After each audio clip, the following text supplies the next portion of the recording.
Aloha, and welcome to another episode of Trust and Verify, the only show on the internet where the host tells you, don't trust me, don't believe anything I say, verify it, with my friend, my partner, my co-host, Boogie Bumper. Boogie, how's it going, brother?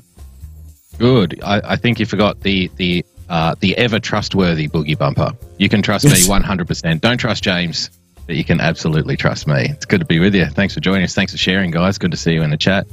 How have you been, James? Very busy boy. Yeah. No rest for the wicked. Very busy. No rest for the wicked. I might open the kimono a little bit just straight off the bat. James was busy producing all day for other shows. And I said, how's the producing going? And he says, great, I'll be there in 5. And I said, look, why don't you take some time off? We can take a day off. And he's like, nope, I'm switching over now. I'm ready to go. To which I called him an effing maniac and said, all right, I'll see you in 5. But I was thinking, we don't even give the people, our small group of people that watch us in this dark corner of the internet, we don't really give them a chance to miss us. Thursday night I was on for about 3.5 hours. Saturday night I did the 6-hour Magaversary Super Show. You were on YVA on Friday. Thursday, sorry. You were on with Chris Mack on Friday. Yesterday, Ladies of Liberty. James, I think there is an opportunity here for people to get sick of us, my friend. We may have to dial it back. and we're not even over. We still got this show to do, and they're going to see my ugly face tomorrow night too on Steel Truth. So yeah, you guys are going to really hate me real soon. Absolutely fantastic. Well, this might be a little bit different what I've got lined up for you tonight, and a couple of things I want to run past that big, beautiful Asian brain of yours. No, it's not calculus. You'll be disappointed to know. But it is something interesting nonetheless. Let's kick it off with something a bit topical, James. Here's one from the LA Times. America's patchwork system of elections invites voter fraud paranoia.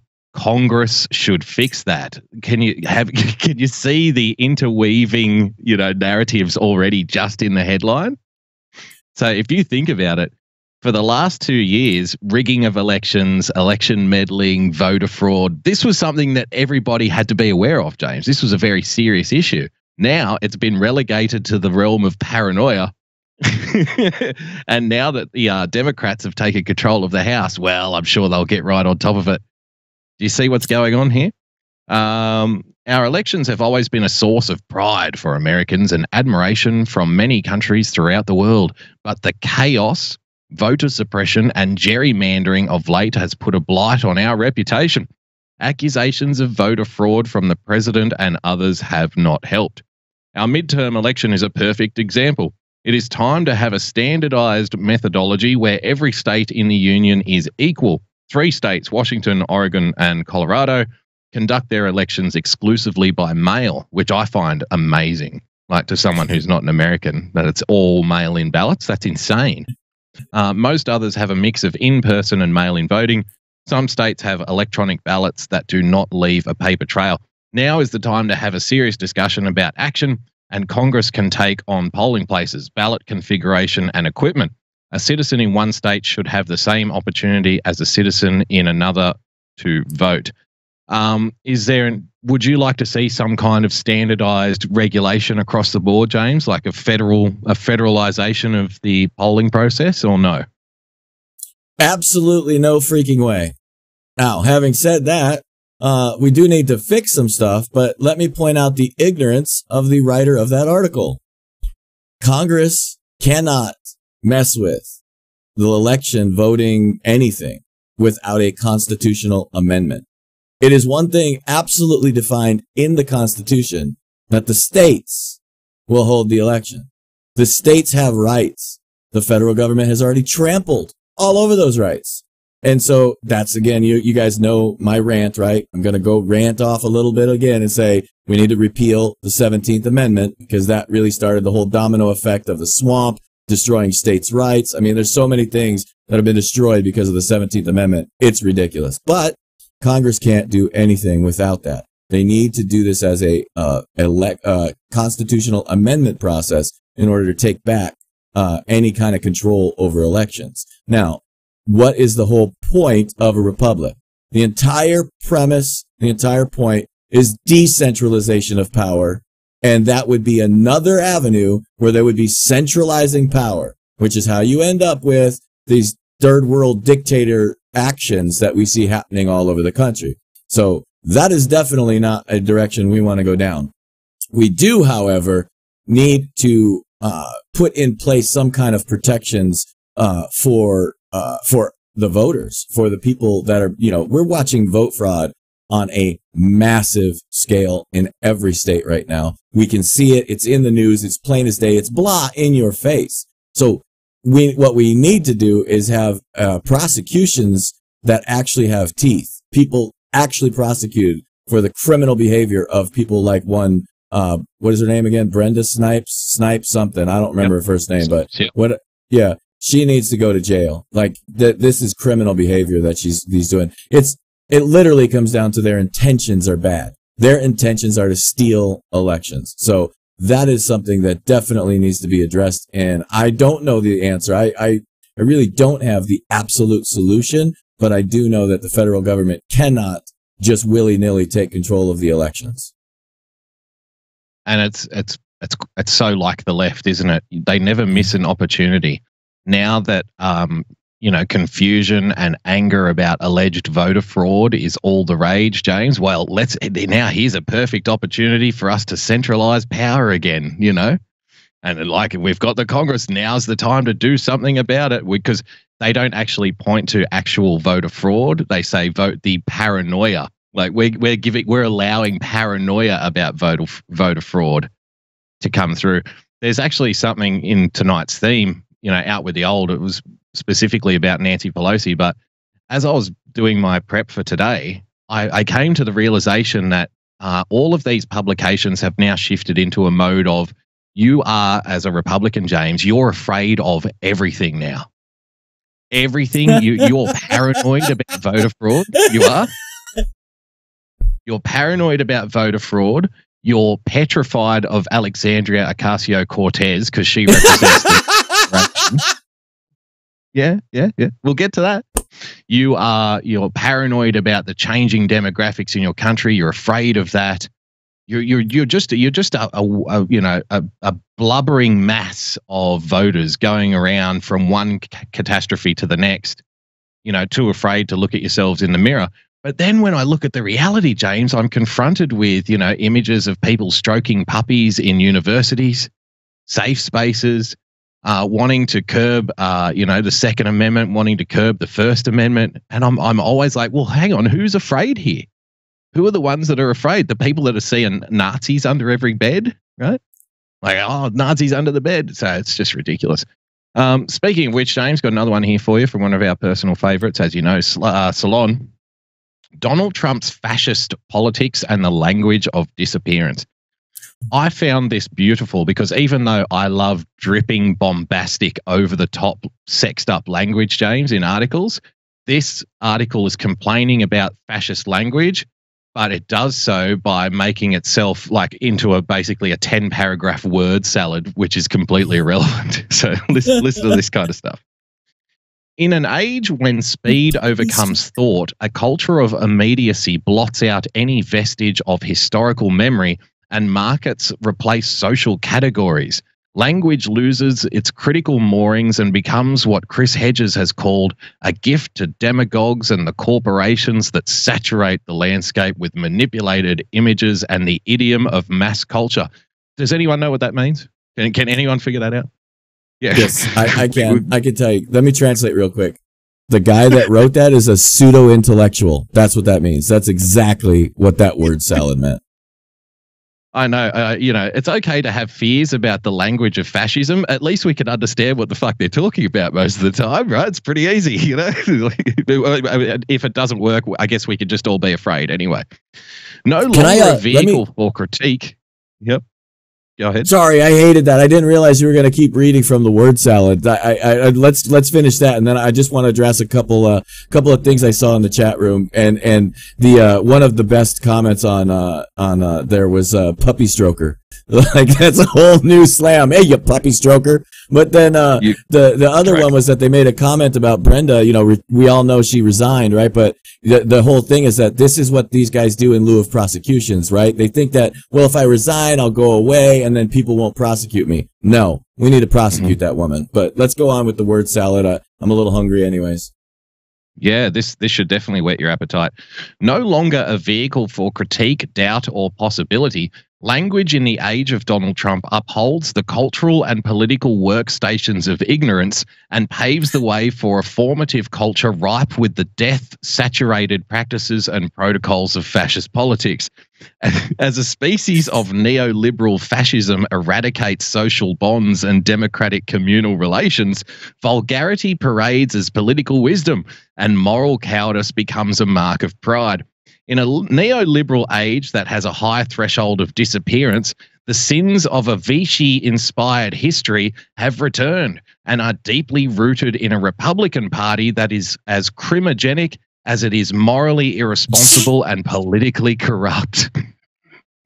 Oh my God. I want to know this. How the fuck could you read that? Like my brain shut off after sentence 2. All I could hear was like this guy tried to use every $10 word he could find in the dictionary. He had his dictionary next to his thesauruses trying to figure out how to write an article where it put everybody mentally to sleep instantaneously. Holy crap. Criminologistic? When has that word been used ever in fucking vocabulary? Holy shit. It's fantastic, isn't it? I've got 2 more paragraphs for you. Trump thrives on promoting social divisions and often references violence as a means of addressing them. His praise of Greg Gianforte, the then Montana congressional candidate and now a congressman, for body slamming a Guardian reporter in 2017 registers as a mark of pride, James. Oblivious to the horrors of the past, Trump once called the Nazi protesters in Charlottesville very fine people. This is when we get into the, we're playing the same records from 1955 all over again. Every article does this. I think you should finish reading this. You need to finish reading this in the voice of William Shakespeare because then it might make more sense. What did William Shakespeare sound like? Probably a dandy. I can do a pompous British twat if you like. That's what I meant. Okay, we'll do that. Unsurprisingly, David Duke, former head of the Ku Klux Klan, praised Trump for the remark, "This is the politics of fascism wrapped in the discourse of indifference and disappearance. The language of compassion, community, and vulnerability is erased from the government media sites, as is any reference to climate change. References to compassion, the grammar of ethics, justice, and democracy wither as the institutions that enable and promote them are defunded, corporatized, or privatized. The language of egoism, self-interest, hypermasculinity, and a vapid individualism erase any reference to social bonds, public commitments, and the public good or the commons. Even worse, under the blitz of a rhetoric of bigotry, hatred, and dehumanization, the ability to translate private issues into larger systemic and public concerns is diminished. The language of fascism is now reinforced by a culture of immediacy, stupidity and ignorance, and civic illiteracy, and as such promotes a culture in which the only obligation of citizenship is consumption, and the only emotion worth investing in is unbridled anger, largely directed at blacks, undocumented immigrants, Muslims, and the oppositional media." There you go. Holy crap, that was perfect. It wasn't perfect. I got to give you a 9 out of 10. There was a couple sentences where you started to sound like Bill Cosby had jumped into the British twat, but it was really good. The audience, you should see the comments. It's freaking laughing faces everywhere that literally fit the verbiage perfectly. Now we know who wrote it. Some freaking twat in England wrote that because that's exactly perfect. Exactly. But it's scary stuff, isn't it? Like like we can have a bit of a laugh about it, but let me just read you one line here again and really get into the minds of these people. These people are your opponents. think of how they see you, right? From the view from their bubble. The language of egoism, self-interest, hyper-masculinity, and a vapid individualism, James. Vapid individualism. See, I thought the individual was to be cherished. I thought individualism was the name of the game, right?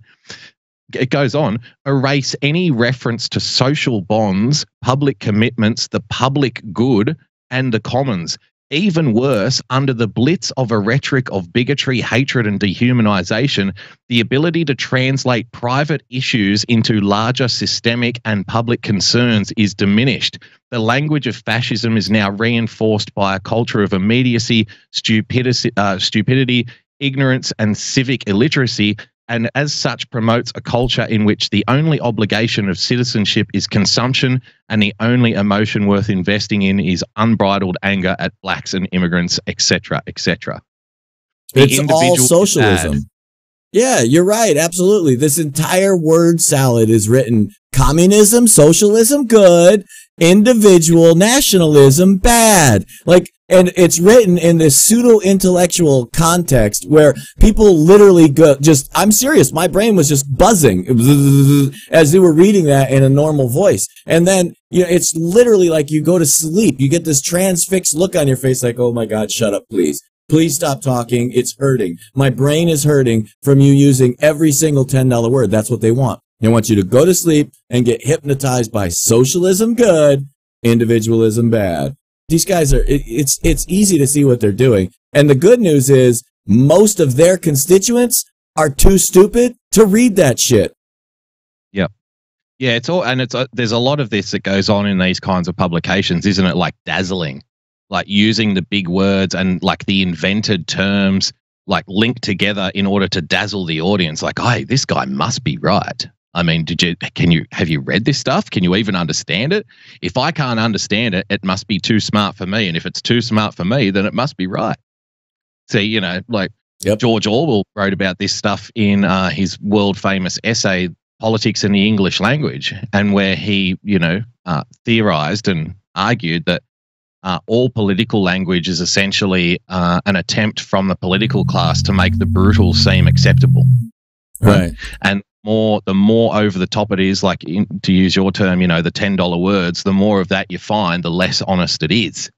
You know, the great writing is the ability to be concise and incisive and insightful without, you know, trying to dazzle people with sexy words. But let's get into our main topic, and I want to get your thoughts on this because I think, you know, this is something that we could do now, like after the midterms.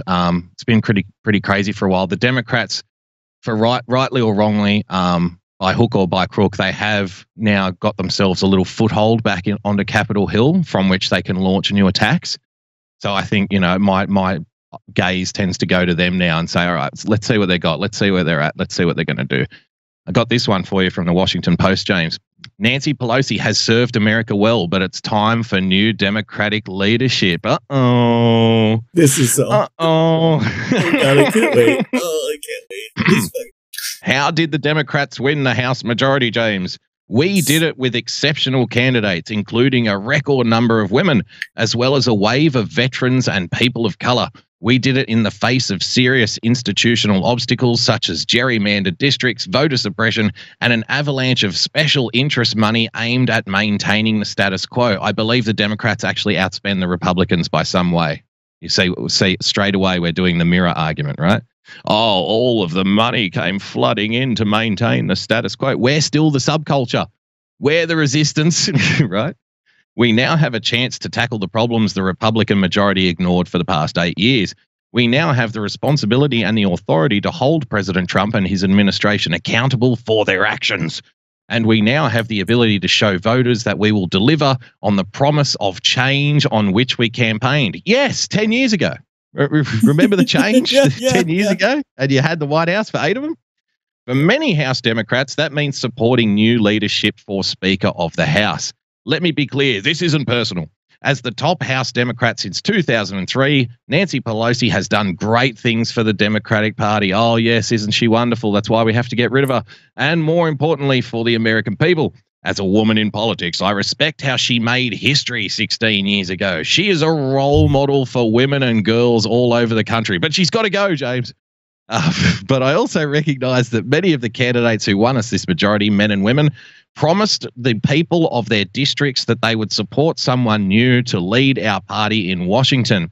If in their first vote as members of Congress, they fall victim to the pressure, intimidation, and arm twisting for which Washington is infamous. Now you see she's blaming Washington, not the Democrat Party leadership, but that's a shot across the bow right there. That's saying, hey, the Democrat leadership is just as bad as us, but we can't reveal that to the readers of the Washington Post. Otherwise, there would be chaos and lynchings in the street, I'm sure. It won't just be a broken campaign promise. It could very well cost them their seats 2 years from now. So this is something I've been talking about for a long time, James, the shift between the hard left to try and move on people on the right. On the right of the Democrat Party. Now, Ocasio-Cortez blesses new push to oust incumbent Democrats in primaries. Can I interrupt you real quick? Go for it. Let me interrupt you real quick because you said Schiff, and so maybe you meant shit, because if you've missed the president's tweets today, the name is no longer Shift, it's now Shit. SCHITT. And speaking of shit, did you see his other tweet where the president of the United States is backing Nancy Pelosi as the leadership in Congress and said, I'll get you all the votes you need, Nancy, to make sure that you're voted in as the leader of Congress. If you can't understand the maximum level of troll Trump was today, it is freaking amazing. And it perfectly highlights exactly the point you're about to make here, where Ocasio-Cortez thinks that as a brand new freshman congressman, she can walk into Congress and start dictating to the people her socialist agenda. Wait till she gets that rude smack across the side of her head. Well, Trump's wedging. He's doing what Republicans should be doing. Wedging. Yes. Half of the Republicans should be coming out and saying, well, I think the Democrat Party should push for new leadership. Why not get Ocasio-Cortez? She's bright-eyed. She's got some wonderful ideas. She'd be a fantastic representation for women in Congress. I'd be saying it if I was a Republican, and people go, oh, he's crazy. But then you get your mate, who you sit next to in the cafeteria to come out and say, well, I really think they should stick with Nancy Pelosi. You want to try and fuel that wedge that's so obvious that it's even being written about in the liberal publications themselves. And this is a point I made the other night on TCD. I've made it on this show. Ocasio-Cortez, her enemy is not the GOP. The hard left enemy right now is not the GOP. It's the moderate Democrats. They're the enemy. They're the ones they're looking out for. Like, if you look at articles like this, why the right is so obsessed with Alexandria Ocasio-Cortez, they're too stupid to figure out that we're wedging them. They even go on shows like The View, James, and say, oh, the Republicans are so stupid. They keep talking about Ocasio-Cortez. They're turning her into a star. And it's like, yes.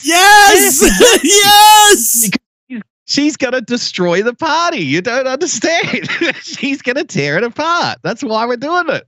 We're going to fund her. Are you kidding? Yeah, exactly. Ocasio-Cortez delivered the appeal in a phone call on Saturday with some 700 progressive activists organized by Justice Democrats, the group of alumni Senator Bernie Sanders' 2016 presidential bid. Long story short, I need you to run for office, Ocasio-Cortez began her remarks. We need to run at all levels of government, but I really hope that many of you join me here in Congress. And she's calling for, far left Democrats to primary their moderate compatriots. Let me throw up a little film clip here for you, James, a very short one from MSNBC.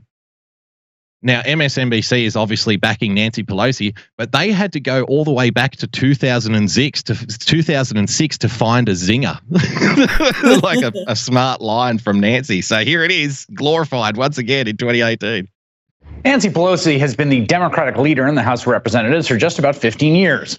She became the first woman elected Speaker of the House in 2006 after the party took power in the midterms. Now the Democrats have won the House again. There is a debate roiling about whether Pelosi should step aside for some, quote, new blood or younger leadership. It is worth noting that this debate, helped along by Republicans and the conservative media, is nothing new. 6 years ago, Pelosi was asked about it by a reporter, and she gave a pretty good answer. Some of your colleagues privately say that your decision to stay on prohibits the party from having a younger leadership and will be hurts the party in the long term. What's your response? I love it. I love it. She's getting asked this in 2006. Some people in the party are saying that if you stay on, you deny the party young leadership and it hurts the party in the long term. And the reactions behind her are like, oh my God, how can you say that? Yet but here we are in 2018. These guys are playing it. They're playing this on MSNBC, and they're so ignorant. They don't understand that reality proves how wrong they were back then. Yep. This whole clip proves they lost everything. All the way from that point, they lost seats in the House, governorships, state legislatures. They lost Senate. They lost control of every single facet that culminated in the God Emperor Donald Trump. Are you kidding? They're not even smart enough to realize they should have never played this clip, but they thought it made her look good, so they still played it anyways. These people are grasping, and I love it. Exactly. Go, Team Nancy. I've always asked that question except to Mitch McConnell. Isn't she so charming? Anything about Mr. Hoyer? No, excuse me. Mr. Hoyer, Mr. Clyburn, you're all over 70. Is your decision to stay on prohibit younger leadership from moving forward? So you're suggesting that everybody step aside? No, I'm simply saying that delay younger leadership from moving forward in the House Democratic rank. See, and let's for a moment honor it as a legitimate question. Oh, very Trumpish of it. Although it's quite offensive, but you don't realize that, I guess. That was a very Trump-like response to a question, wasn't it? Oh, yeah. Let's pretend for a moment that was a serious question. It was very offensive, but you don't realize it. Maybe if Donald Trump laughed like an inane ninny after every time he insults the press, he'd get away with it. Who knows? I love the diversity behind her. I love all the men that are supporting her. You see that? Like this is literally highlighting the fact that these people are just all stuck on this identity. The only reason they're happy there is because they're all women. Yeah, well, they've been the party of women for a long time, James. They support women, the Republicans. They're all a bunch of misogynists, really. Let me show you another article here. Now, this one was interesting but scary for a couple of reasons. We'll get back to, we've got some Maxine, we've got some Ocasio-Cortez. Pardon me for a sec. Yes, Facebook made mistakes in 2016, but we weren't the only ones. This is by Alex Stamos, who's a Hoover Fellow and adjunct professor at Stanford University. He served as the chief security officer at Facebook until August. Yep, Sheryl Sandberg yelled at me. It was the day after I briefed Facebook's board of directors on an unprecedented and troubling finding on our platform. Combing through billions of accounts, my colleagues and I discovered a web of fake personae that we could confidently tie to Russia. I told the board the difficult truth. I had no confidence that we'd found out anything the Russians were up to, and it was quite possible that things would get worse before we built the teams and invented the technology necessary to stop it. Sandberg, as reported in the past week's New York Times investigation, felt blindsided by this. At the time, technology companies were so enamored with the utility of our own products and so focused on sophisticated attacks from US adversaries such as Russia and China that we overlooked less advanced but still effective propaganda operations. What does that sound like to you, James? Just quietly. What would a less advanced but effective propaganda operation look like to you? Could it be something in the way of, say, memes, perhaps? Could it be something like that? These guys are a mystery. These guys are look, this is fascism by fear. Like literally. Like they're getting people to sign on to censorship because Russia bad, even though they have proved absolutely nothing in the way of Russia had anything to do with the previous election. And now they stepped in it big time. Now they decided to completely commit voter fraud across the entire country, blah in our faces. And now they've lost the meme. They've completely lost the step. They don't even understand what memeing is because they still think that memeing is just a picture with some words on it. They don't understand that a meme is an idea, that the meme actually could be any format. It could be on any form of media. It can be written. It can be video. It can be a picture. It could have text. It could not have text. It could be a series of images. It could be a freaking slideshow. It could even be a song. These people don't understand that the key to memeing is what you're actually saying. Like you said earlier, the key to great writing is being as succinct as possible. If you could get an entire meme set in 2 words, you're the king. Like you're literally the emperor at that point. That's right. Listen to this, though. This is where it starts to get a bit dark, James. It is time for us to come together. Remember, never waste a good opportunity, right? Never let a good crisis go to waste, comrade. It is time for us to come together to protect our society from future information operations. Okay, but who's going to save us from the information operations of the tech giants, James? They're going to save us from the information operations of Russians who take out $200,000 worth of commercials on Facebook, but who's going to save us from them? Don't worry about that. We'll let the government sort it out. While it appears Russia and other US adversaries sat out the 2018 midterms, how convenient. It appears they just sat it out, James. America's enemies trying to bring down the most powerful country on earth. They invested all of their intellectual capital into disrupting the election 2 years ago. And now, having done all the groundwork, come 2018, they just decided to take a back seat. You know, like, no, we're not going to do nothing this time. Just conveniently, right? Absolutely. I got to jump in with a chat comment because they absolutely highlighted the point we just made. Absolutely highlighted it. Here's the meme of probably right now, the whole election. And literally, they just pointed it out. It's Adam shit. That's a meme, folks. And Adam shit just took the entire internet by storm today. And it's 2 words. Who's the God Emperor? Donald Trump. Like we literally, they just prove the point. It's awesome to see that. This is why we always say we have the smartest audience in the country right here. First, we need to codify standards around political advertising. The current rules restricting the use of powerful online advertising platforms have been adopted voluntarily and by only a handful of companies. Second, we need to draw a thoughtful line between the responsibilities of government and the large technology companies. Listen to this, James.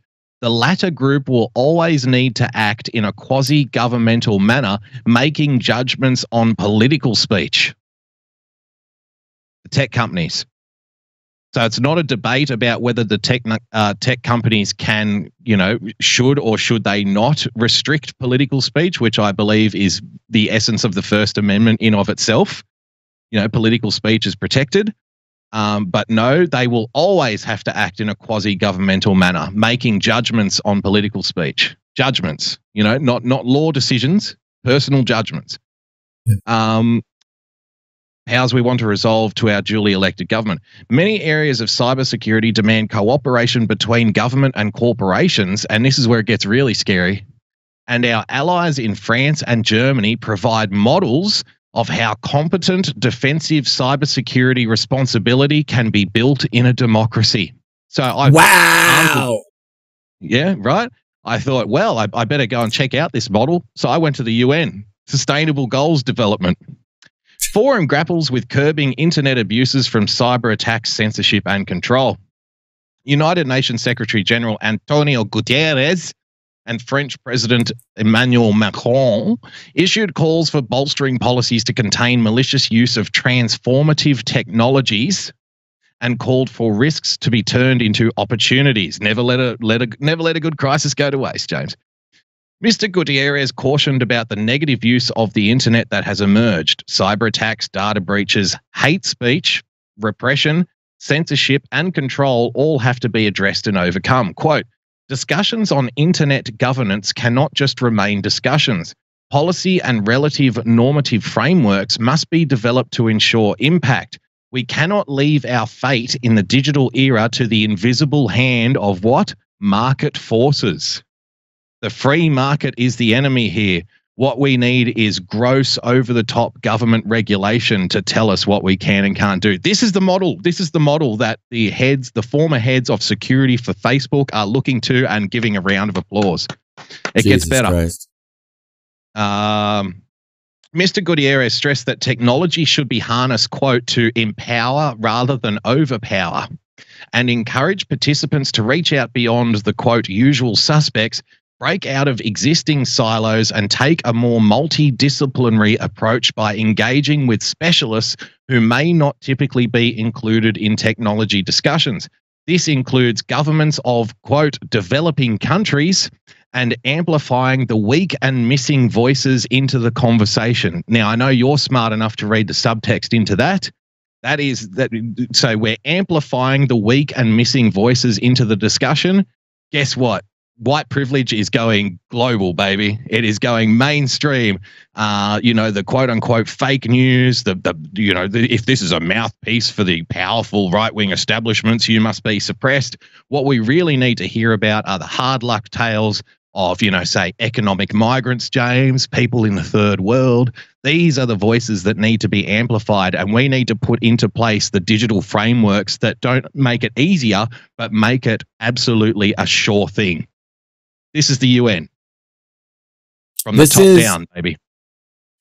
I'm going to say this. Our audience already understands it, but I'm going to hope that some random stranger goes by the 37th minute of our show and hears this talk and actually understands. If you have not read 1984, you need to read that book to understand. You are watching, literally, there's a term, literally watching the rise of the technocrat.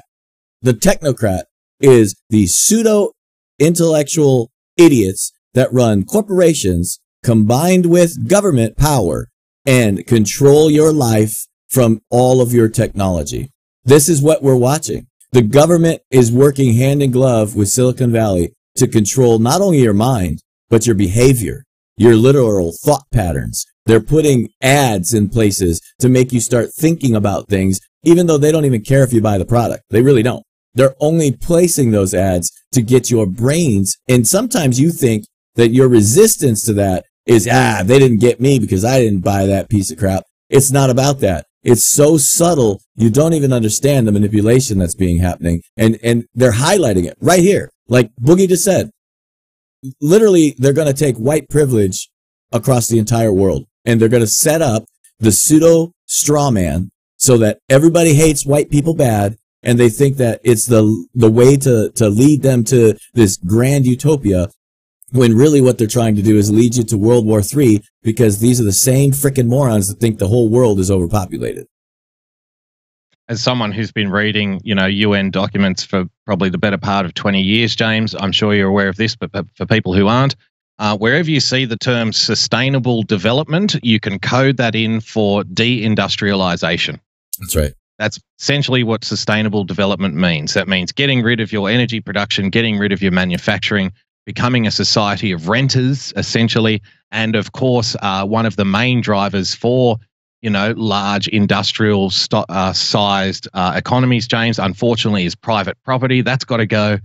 We need to get rid of private property. We can't have the wealthy landowners owning all the factories and so on and so forth. Listen to this. Echoing the same sentiments as the Secretary General, Under Secretary General for Economic and Social Affairs, Lou Zenman, pointed to the potential of a, quote, true digital revolution, James. The revolution, huh? As the, quote, greatest single enabler of sustainable development. Mr. Lou said, quote, we should galvanize the momentum to mobilize technology and innovation for the service of people and not allow them to result in polarization and division. They're not going to allow you to dissent. In other words, this is the UN talking about how they're going to harness the internet to further the revolution, in the years to come. Openly discussing. Yeah, openly, all over the place. There's more, but I never remember the name of the damn treaty, but Boogie always remembers it, where there's a UN resolution basically where they outlined how they were going to take over the world. And, it basically, yes. What is it again? Say it.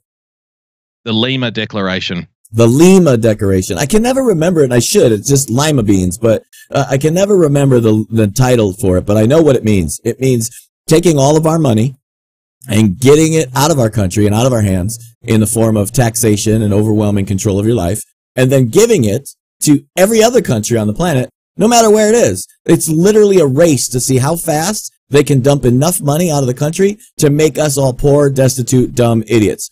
That's what they're trying to do.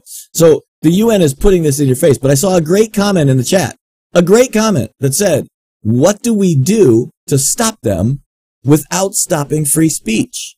And the answer is very simple. It's been the same answer since 1775. It is more free speech. It is quite literally shows exactly like this, highlighting what they're trying to do. Remember, you can go out and do exactly what Boogie and I are doing, and I will literally help you along that path. That's the point of everything that I am working towards. I am not out here to become the most famous broadcaster on the planet. No, no, no. I am not out here to be the producer of every single great show on the planet. No, I am out here to share knowledge, to help you become the world's greatest broadcaster, to help you become the world's greatest producer, to help you spread the message to one other person that I can't reach, that I don't have a path to, that I can't talk to, that I don't see at my work, that I don't see in my daily life. The literal answer to how do we stop them is more free speech. Absolutely. Couldn't have said it better myself. You don't fight tyranny with more tyranny. You only fight tyranny with more freedom, baby. Speaking of which, I did want to touch on this. It is a Fox News clip, so we are breaking our own rules just a little bit here, but what the hell? Let's celebrate anarchy for one night. What do you say? I wanted to get your comment on this. Why not? The hell with it. Why not? The world's going to end anyway. 6 months from now, we'll all be killed because of internet censorship and cats what have you. Cats will lay with dogs, well pigs will fly, cows will birth cats. I wanted to get your comment on this. Tell me what you think. If it plays.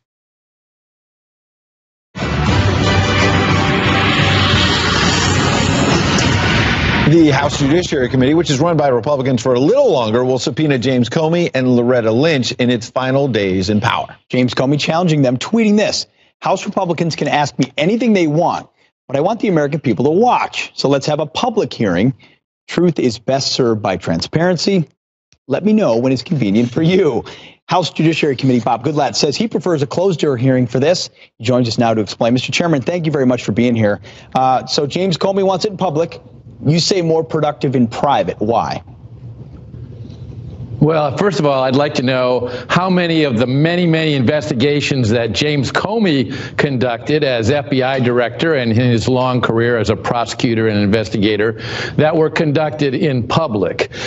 This is an ongoing investigation, and it's imperative that we talk to each of the witnesses, and we've talked to many witnesses. We've interviewed them under oath with a transcribed interview, and they've been done in private. It is simply not appropriate for Mr. Comey to attempt to turn this into some kind of a public performance on his part, maybe to sell more books. I'm not sure what exactly his motivation is, but he knows that an investigation properly conducted gets testimony from each of the relevant witnesses, and then after that is completed, further action is taken. In our case, we want to complete this investigation, then we'll make all of the transcribed interviews.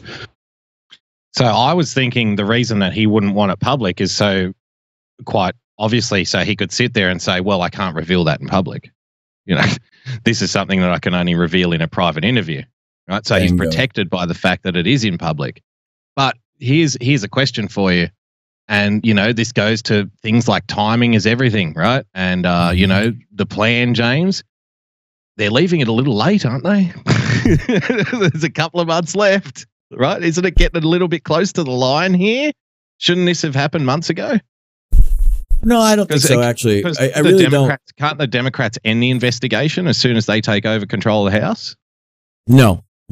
They can't. Okay. And here's why. They have absolutely no control over the executive branch, and they don't control Senate, and they can't. The only thing they end is one House or all of the House. I don't even care. They only end the House hearings. They have absolutely no control over the Senate public hearings, number one. Number two is that I hope they end them all. They're worthless. They don't do us a fucking bit of good. What does us a bit of good, what actually cares and matters to the plan is actual prosecutions, actual prosecutors going into courtrooms. That's what actually matters. The public hearings don't matter at all. I am a big fan of transparency. I'm also a big fan of law and order.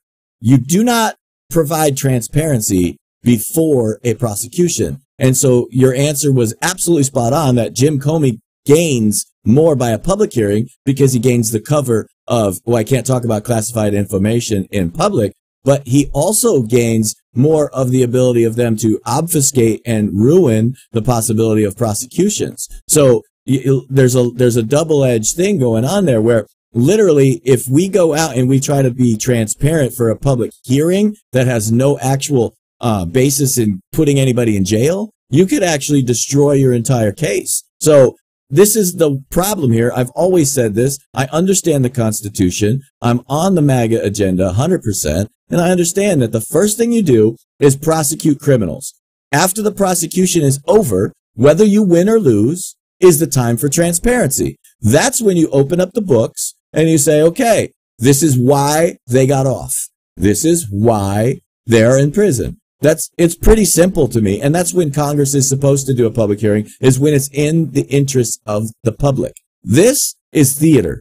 This is a bunch of shit show literally happening all over the place. And we don't need it. The Democrats can act and the media can act like they're going to have some grand power to stop things in January. They can't stop shit. Literally, they can't stop SCHITT. They can't stop shit. He's going to shit all over the bed, and we are going to laugh and love it all day long because we have the executive branch, the DOJ, the FBI, the CIA, the NSA. I mean, do you want me to keep going on? We have the actual legal constitutional authority to prosecute every one of these bastards. That is what I'm banking on because I know, like every member of this audience, that Donald Trump is not a freaking idiot or he wouldn't have his name on the side of a plane. Having said that, he understands if we don't get some action going, especially over the voter fraud shit that just happened, that literally just happened and it's still happening right now. If we don't get action, he can't win in 2020. And it's not because patriots like me won't vote for him. It's because the idiots in the middle of the country that are kind of swayed by the stupidity of the shitheads, that is where the problem is going to lie. We have to do something. He knows it. He's smarter than us. He has a plan. It's in action. We're seeing it if you look through the shaded details, if you look at the people that are actually being arrested, if you look at people that are actually being silenced, sidelines, security clearances revoked. It's a hard job. Look, none of us thought it was going to be easy because we literally understood what the deep state meant. That's the difference here, is the left doesn't understand what the deep state is. They think they can laugh at us, that it's our paranoid delusional fantasy that the deep state exists. Therefore, they can't understand the depth of what we're up against. Whereas the people here on the MAGA side, we understand absolutely the depth and the magnitude of what we're up against. We're up against some of the most powerful, richest, corrupt people to ever walk the planet in charge of a bunch of dumbass sheep bureaucrats that couldn't get out of freaking college with a fucking job. That's what we're up against. It's literally fighting from both ends of the spectrum at the same time while you're trying to run a country and not have the rest of the world blow us up. This is not an easy job. We're literally defending the borders as we speak. Ladies and gentlemen, the paranoid ramblings of a white supremacist. No wonder your children are afraid. No wonder they're in their safe space at university. Well done, sir. That was fantastic. I actually remember, I think it was probably like our first ever episode of Trust and Verify. And I think I asked you that question, like, if there isn't some kind of arrest or something, if that shit isn't happening by the time the 2020 campaign comes around, can Donald Trump win again? And you just flat out said no. Because the expectation's there. The expectation has to be met. And it wouldn't even matter if he did 99% of all of his other promises. If people aren't getting locked up, he doesn't get voted in. It all comes down to that. And I tend to agree. That doesn't necessarily mean that I think it will absolutely happen. I tend to agree that it has to happen in order for him to win. Right? That's right. Let me give you another nightmare before you go to sleep. Maxine Waters targets global banks with financial services shakeup, James. What a better person to go after the world banking system than mad Maxine Waters, the legendary IQ of Maxine.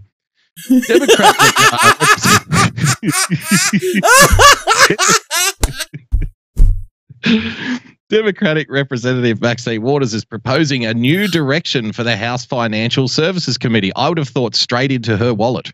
That would have been the direction she wants the money to flow, going off historical references anyway, which she will almost certainly lead in the next Congress, Axios has learnt.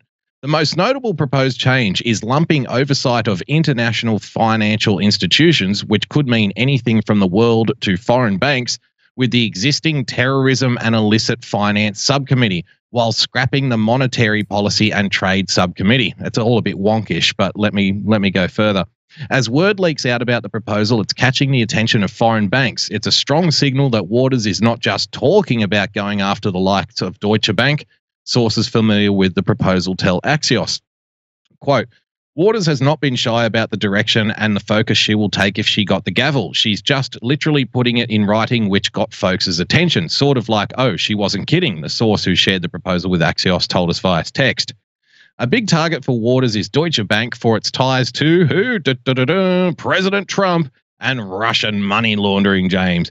She's been publicly outspoken about going after the bank, and come January, Democrats will have subpoena power.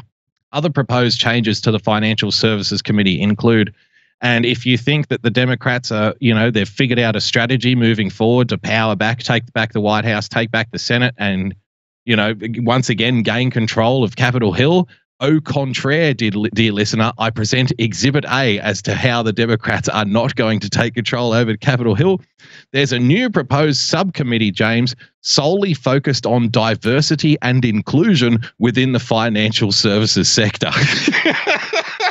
So, because we've got to make the most of all of the diversity that got elected in the last midterm.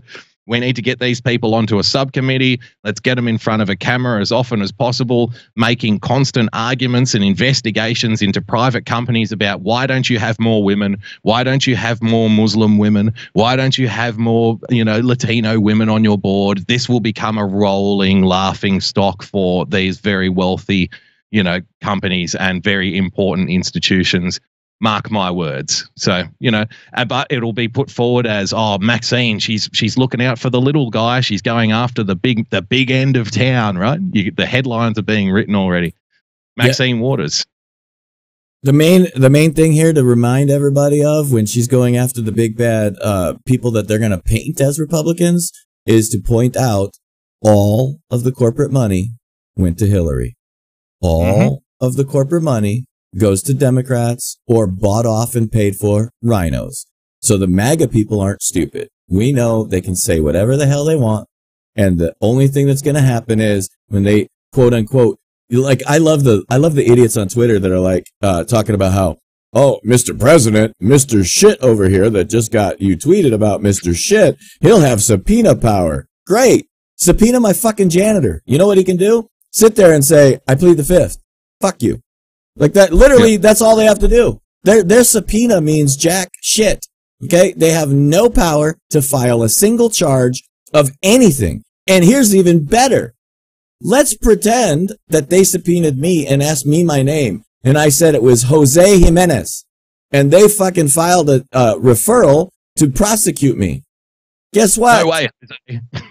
Nobody, no way, Jose. Exactly. They don't have the authority to prosecute me. Only the executive branch does. The Senate just highlighted that fact out. If you didn't see it, just need to understand what happened over the Christine Blasey Ford debacle. The Senate could not order an FBI investigation without permission of going through the White House. This proves to you that if the Senate couldn't do it, Congress damn sure can't do it. Sure. I want to change gear a little bit here, but we're keeping on the theme. So the evolution of the Democrats, James, shallow as it may be, false as it may be, I do think there is something real here that I wanted to touch on, and I want people to be aware of it, and I want you to look for it because, as you know, I do tend to cast more of an eye over the opposition goings on than I do those on my own team. I don't have to worry about you in the trench next. I don't have to watch you. I have to watch where the bullets are coming from in the opposite direction. And I made an admission on Thursday night, James, that I think I've got it wrong. And for the longest time, I thought the Democrat voters who have recently switched or walked away, it was my strongly held belief that they were one smooth-talking politician away from being whisked back to the Democrat Party. And I'm not a Casanova in that opinion. That's a pretty popular one. But I think I was wrong. And I think what we need to be looking out for is a Democrat Donald Trump and someone who speaks blue-collar language, the language of the blue-collar voter, which is not very PC, James. Now, I present to you this guy who I've only been made aware of in a couple of weeks ago, and I'm not saying that this is going to be the guy who does it, but I'm saying just listen to the way he talks, look at the way he presents himself. He's a Democrat from the South, James, and this will give you a bit of an indication of what I'm talking about. He's on MSNBC announcing his presidential run. Like I said, it might not be him, but this is the archetype. Check this out. And joining me right now is Mr. Ojeda. Welcome to the show, sir. Thank you, Chuck. So, simple question. Why do you want to be president? Well, I think that America has got some serious issues over the last 19 months running for Congress. I've received phone calls, letters from all over the United States of America, and people talking about the issues that they have. And those issues are the same issues that we have in southern West Virginia. The Bronx, south side of Chicago, Flint, Michigan, and even places like Silicon Valley. So, I was able to turn more folks away from, the Trump side in my race, 37 points on. Let me show an example of how you look at his ad, though. Look at his campaign ad. In one of your TV ads. Let me play a clip for it here. I'm Richard Ojeda, and people say that I'm angry. Well, angry is an understatement. I'm sick and tired of the same paper cutout politicians. I spent decades fighting for this country, and now it's time to go to D.C. and defend our homeland. This is what you all are fighting for. You can't tell me that wouldn't work. And it might, like I said, it might not be this guy, but that is the kind of shit I'm talking about. That's the shit that should keep you up at night. Because even the patriotic music behind it, James, listen to the messaging. I've fought for this country. Now it's time to fight for our homeland. They are going to lift all of the successful slogans that you had in 2016. They are going to lift the exact same playbook right from hijack it and use it as a means of taking back not hardcore Republicans. They'll be going after those blue wall states that they lost. And guess what? If they get those states, which were only flipped by about, I think, 60,000 votes collectively across the 3 states, James, that's it. The dream's over. Donald's out, and somebody else, a Democrat, gets back in, and 5 will get you 10. As soon as the Democrat with all of this kind of messaging gets into the White House, you know exactly which direction it's going to take, don't you? It'll be business as usual. Absolutely. And it's going to take it's going to take a Donald Trump to beat a guy like that, because you have to understand the dirt behind the politics, because you highlighted it. And I'll give you one better on your pointing out that guy may be one of the most dangerous candidates to run against. Is Nancy Pelosi literally did exactly what you just said. Lifted, stole all of everything from the 2016 election. Literally said, drain the swamp. Meantime, she's been in Congress 85 years. Literally said, drain the swamp. Nancy, you are the freaking swamp. But that doesn't matter. What matters is what can she sell to enough voters? And what can she get away with setting the meme? It literally comes down to setting the meme. That was a powerful video from this guy. Now, I would point out that he's an absolute idiot, because every single city that he pointed to has been run by Democrats since God knows when, and they're all shitholes because Democrats have been running them since God knows when. None of them were run by Republicans. He didn't name a single Republican city, but that doesn't matter. What matters is if he can point that out and people blame the big bad Republican wolf. That's what matters. It matters that he doesn't even have to point fingers. All he has to do is be a stand-up guy. There's a thing that a lot of people don't understand. They get into these arguments on Twitter, and they're in defense mode. We talk about it all the time. Don't defend, attack. That guy was attacking. He wasn't defending. And so it doesn't matter that all of those cities are Democrat problems. It matters that he can tell you that I'm the guy that's going to fix him. And as long as he's on that attack message, that's a dangerous opponent. Correct. He was almost like a Democrat Alex Jones there for a second, wasn't he? Yeah. It's time to take our country back. I've got to defend the homeland, James. So these are the kinds of things that I'll be looking out for in the next 2 years. Not another Barack Obama, not a Michelle Obama, not a slick, decades old career in Washington. That's not the thing that's going to get the job done. And if you think that the Democrats aren't working feverishly behind the scenes to try and find that candidate that fits into enough of the columns like Donald Trump did. Remember, Donald Trump appealed to certain people because of one thing. He appealed to other people because of his, blue collar language. He appealed to other people because of the anti-establishment messaging. If they can find somebody that fits into those molds, they're going to go like for like. Because guess what? They did it in a lot of the House races that they won recently too. They ran Republican light candidates. Like look at Connor Lamb in Pennsylvania, right? Another absolutely.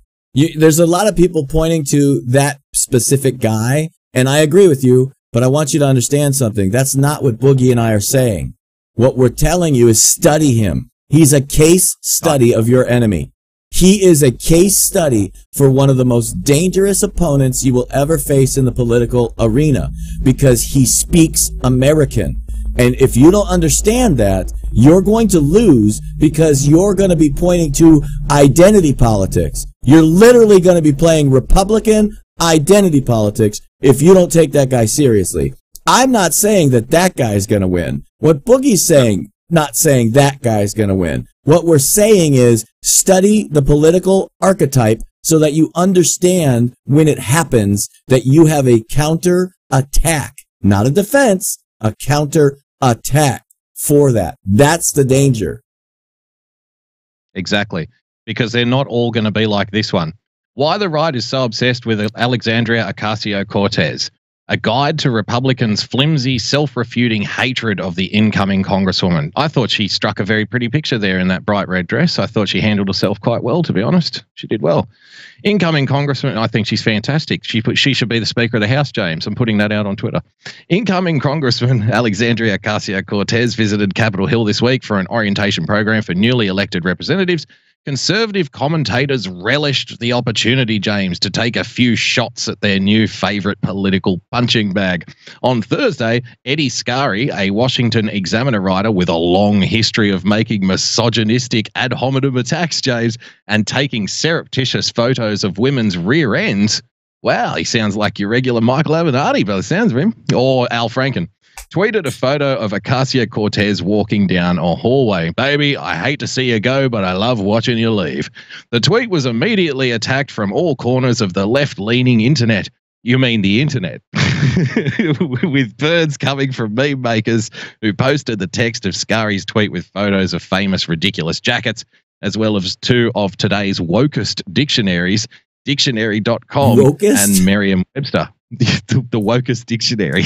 My first woke dictionary. You literally said wokest and then dictionary as if they didn't understand that wokest probably isn't in the dictionary.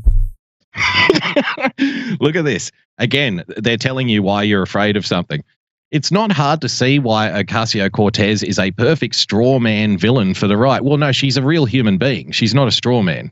A straw man would be like a fake representation. I often pondered that during the campaign that she was actually a hologram constructed by the autists on 4chan in order to straw man socialism. I thought that was a genuine possibility with some of the shit she was saying, but it turns out she's a real person. Who would have thunk it? She's young, Latina, working class, and a woman, James, and a self-identified socialist. But Republicans are even more scared of Ocasio-Cortez's ideas than they are of her identity. Yes, socialism is fucking horrifying. Yes. Yes. They killed more people still to this day, where we've wiped out tons of communism. Communism to this day has killed more people on the face of this earth in its history. The entire world of mankind's documented history. And we've wiped out 90% of them. Just imagine how dangerous communism is. And you'll understand why. Yes, we are scared of her ideas because she's bat shit crazy. Exactly. And, I would just put it to you that, to say that people are scared of Ocasio-Cortez is, well, that's a mischaracterization. People certainly have well-founded fears of societies ruled by socialism, and they're backed up by evidence and history. There's a difference between being afraid of the rise of socialism being manifested in the election of people like Ocasio-Cortez than being afraid of someone who is as adorable and harmless as Ocasio-Cortez. Sorry, there's a difference there. But and just to back up the previous point, I did see a couple of the comments in the chat. Yeah, no, again, I said at the start of that previous clip with that guy, and I'll tweet out that video on the TAV Show account so you can watch it for yourself, watch the whole interview. You'll see what I'm talking about. The guy served for 24 years in the military. He walks around with the pro-America shirts. He waves the flag. He's Mr. America kind of guy. That's what I'm getting at. Not him specifically, but that kind of archetypal figure is the thing you need to look out for in 2020. It's not going to be a Michelle Obama, but I think it's time for the hammering, brother. Absolutely. It is time for your favorite segment called The Hammering.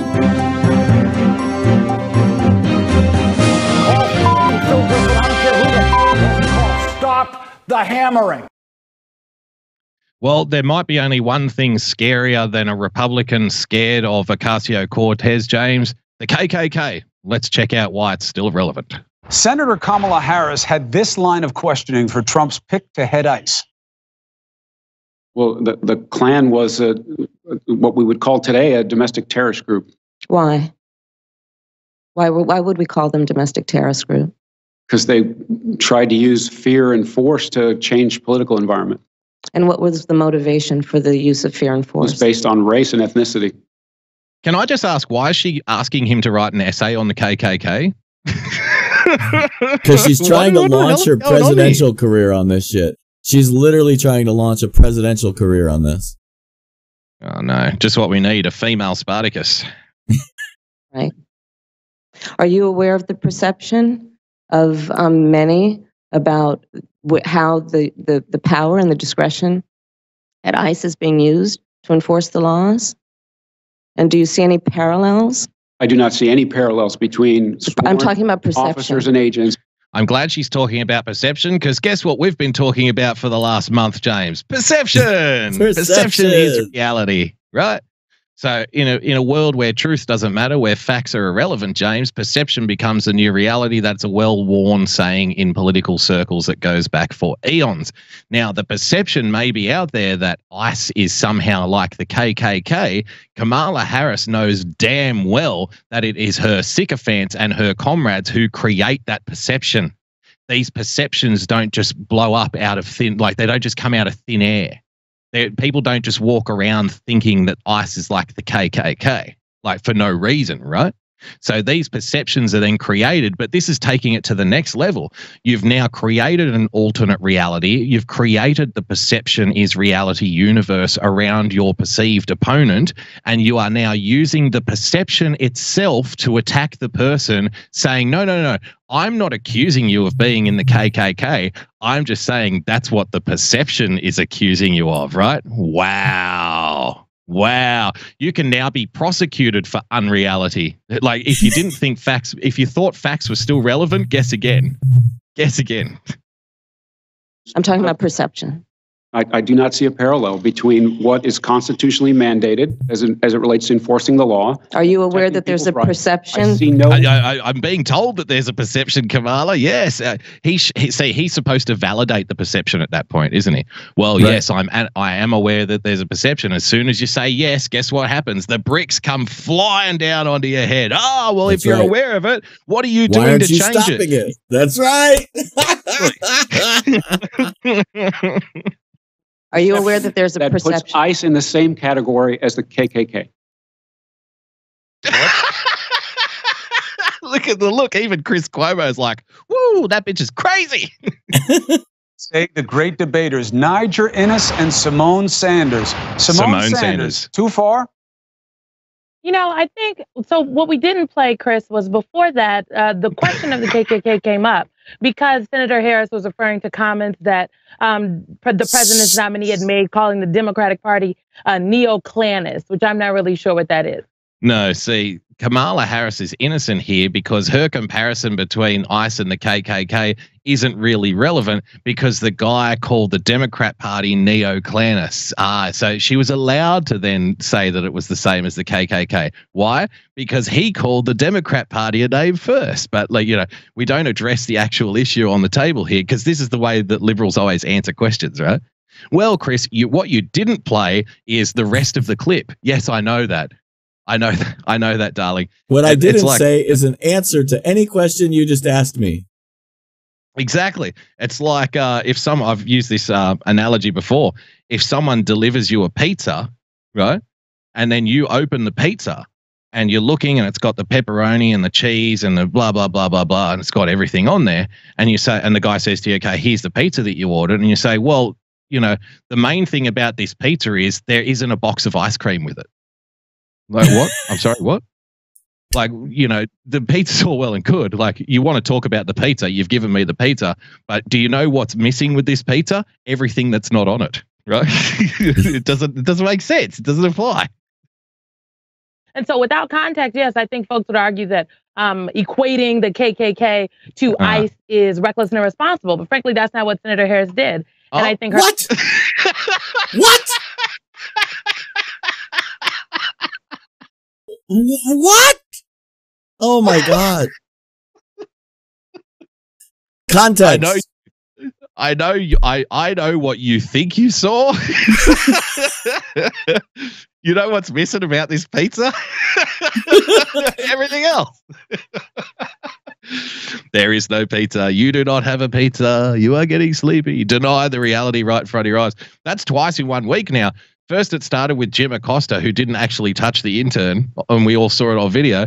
Now we just watch a video of Kamala Harris comparing ICE to the KKK. So, Chris, I'm sorry, you might have thought that Kamala Harris was comparing the ICE to the KKK, but she wasn't.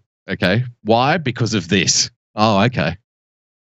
A spokesperson is on record saying that's not what she said. She was talking. She's on record saying that's not what she said. Yeah, she's also on record saying it.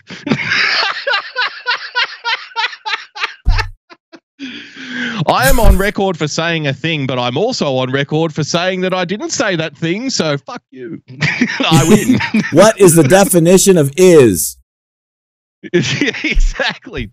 Perception is reality. About the perception. And it is a fact that there are many people out there across the country, myself included, that think there is that feel as though ICE currently operates with surgical precision in terms of picking out and hunting down folks in communities across this country based upon the color of their skin. Well, what? What? Hunting down people based on the color of their skin. So here's, if you just want a little rundown of what just happened here, a clip was played of Kamala Harris comparing ICE to the KKK. Simone then went on to say, no, she wasn't comparing KKK to ICE, and she's on record saying so, even though I agree with her. That she was comparing ICE to the KKK. Upon their legal status. Based upon their legal status. But it also places the color of their skin. I mean, let's not. It's based upon their legal status, but also based on the color of their skin. Well, I guess if they come from Mexico. This is one of the, I just need to say this because I always forget to say it, is that the proof the left is the racist is they always say that it's about the color of their skin, which means they're completely ignorant to the facts that you can look up in their precious Wikipedia. Mexico is a Caucasian nation. So is Guatemala. So is half, if not all, of South America, but at least half of Brazilians. This is all about their illegal status. It has absolutely nothing to do with the color of their skin. This is just, it's hypocrisy and it's ignorance. They don't understand. It's literally why certain people like me, right? There's idiots that come on here and say, I'm a white guy with white privilege. What?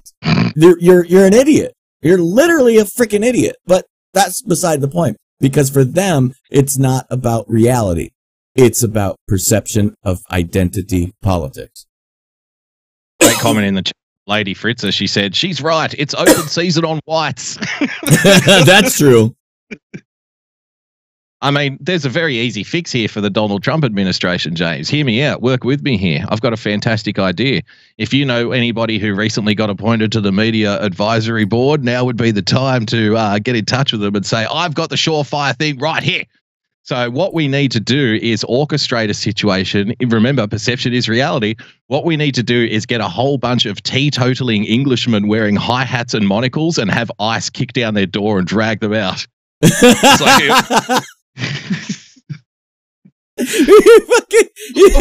you're welcome, you motherfucker. My lord, man, what is the name of this travesty? I have a visa. No person is illegal, I tells you. You realize documentaries.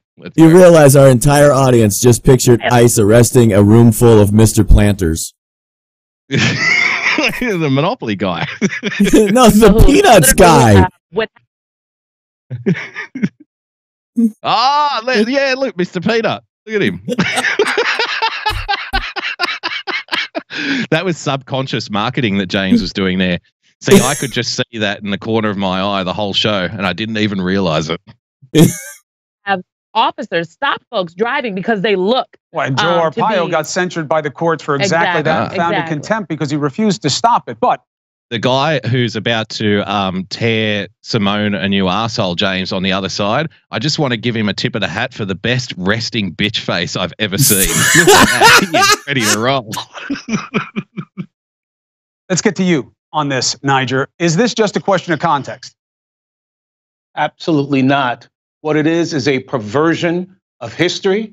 It is Senator Kamala Harris spitting on the graves of thousands of African Americans that were terrorized by the most powerful political domestic terrorist organization in the history of our country. You always know when you've got a lefty in a tight spot because they pout. And Simone was doing it then, like the shaking of the head and the pretend confused look and the pouting.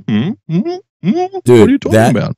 I can feel the just dripping disgust this guy has, and he literally just put her in a box because now, how as a black woman do you refute the disgusting thing he is talking about right now? How can you attack him when he literally just highlighted why every American hates the KKK? James, I think you're underestimating your opponent here. She literally refuted something that just happened on tape and then agreed with it. That thing that you thought you saw did not happen. Even though it didn't happen, I agree with what that thing that you saw. So she'll find a way. Don't worry. How so? It is her showing how so? Yeah. Is she spitting on those graves? Yes. By comparing what ICE is doing in upholding the Constitution of the United States and the laws of our land and trying to pursue those who are breaking those laws versus the Klan that was actually trying to burn the Constitution, erode the 13th, 14th, and 15th Amendment of the Constitution written for Black Americans so that they can be considered full citizens. The Klan, as an organized arm of the Democratic Party, went to reverse that. All right, now we've gone. Now this is a bridge too far. Let's just be what? Telling the truth is a bridge too far. That thing that you thought you saw on screen, you didn't see that. Even though you didn't see it, I agree with it. Even though it didn't happen. Wait, this guy's telling the truth about something that is a historical fact. Well, that's a bridge too far. Let's hear the explanation. Senator Harris is what did I say that's untrue, Simone? Senator Harris is on record saying that she's talking about here we go. Not addressing. Senator Harris is on record saying that she's talking about the perception. Okay. I have a perception that you're a nitwit. You can't attack me. Are you aware? Are you aware that there's a perception out there that you're a dunce? Well, you can't call me. I didn't call you a dunce. I'm on record saying that you're not a dunce. I'm on record talking about the perception. You know, you think that I'm on record saying that you're a dunce, but you didn't really see that because you got to think about the context because you just said that history doesn't matter. It's a bridge too far. The truth is irrelevant. The nominee sitting in the hearing said you should not equate. She said, I'm talking about perception. But to say that, she's spitting on the graves of Black people, I just think is just very ridiculous language. It's just very bad. Okay, it's just bad. Okay, frankly, that's absolutely not what's happening. Okay, so that's the argument. What you're saying is ridiculous language, and that's it. That's a common thing, isn't it? You know, you'll come up with an argument, you'll explain historical context, you'll explain why the comparison is complete rubbish, and they just come back and say, oh, well, that's ridiculous, and then move on like it never happened. So you were wondering how you get out of it, James. It's very simple. Here's the formula for you. Watch something, say nothing, say the opposite, agree with the thing that didn't happen, even though it really did. When the other person says why it's wrong, tell them why they're wrong by saying it's ridiculous and then pointing back to your own original ridiculous thesis to begin with. There's your hammering.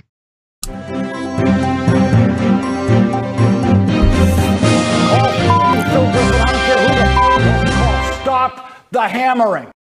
And that is our show for you. What an amazing hammering. Yes, we have tried to keep the show as fun as we could with talking about some serious political situations that occurred. These people are stupid. They are out for your political future. So you got to get smarter. You got to get better. You got to spread like wildfire right now. So we love you. We're here to help. If you want to follow me, you can follow me at Real Person Politics. If you want to follow him, you can follow him at Boogie Bumper. If you want to follow us, you can follow us at TAVshow.com and TAV Show on Twitter. We love you guys. Aloha. If I can find my right screen, there we go. Everybody have a great night.